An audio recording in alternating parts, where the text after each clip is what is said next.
Dinikahi pengusaha, ini reaksi Maggie Wulandari saat suami dibandingkan dengan Kiwil. Maggie Wulandari menikah lagi dengan seorang pengusaha bernama Haji Muhammad.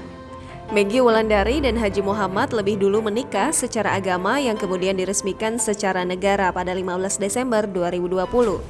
Setahun berlalu, Maggie Wulandari dan suami senantiasa mesra. Seperti yang diperlihatkan Maggie baru-baru ini, potretnya bareng suami dan sang putra menggambarkan keharmonisan rumah tangga mereka. Unggahan tersebut rupanya menuai reaksi julid warganet membandingkan suami Maggie dengan Kiwil.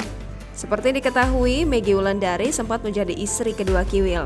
Bersama Rohimah, pernikahan Kiwil dan Maggie Wulandari berlangsung pada 2003 hingga 2012, kemudian kembali rujuk tahun 2013 hingga akhirnya resmi bercerai di tahun 2020. Di tahun perceraiannya dengan Kiwil, Maggie Wulandari dinikahi pengusaha tajir Haji Muhammad yang menjadikan ia satu-satunya istri dalam hidupnya. Setelah ditelusuri, suami baru Maggie yang bernama Haji Muhammad ini adalah seorang anggota dewan. Ia merupakan Dewan Perwakilan Rakyat Daerah Provinsi Sulawesi Selatan. Hal tersebut dibenarkan oleh anggota DPRD Sulsel Irwan Juragan. Ia mengatakan Haji Muhammad merupakan anggota DPRD Sulawesi Selatan dari fraksi Nasdem sejak 2 tahun lalu. Jawaban santai Maggie ketika suami dibandingkan Kiwil lantas menjadi bahan gosip setelah dibagikan ulang akun Lambe Ambyar.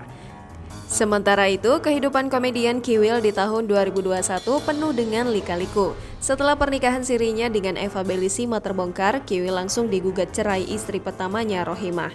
Namun pernikahan Kiwil dengan Eva Belissima pun tak berlangsung lama. Keduanya diketahui berpisah dan kini Eva Belissima sudah resmi menikahi pria asal India Karan Romana.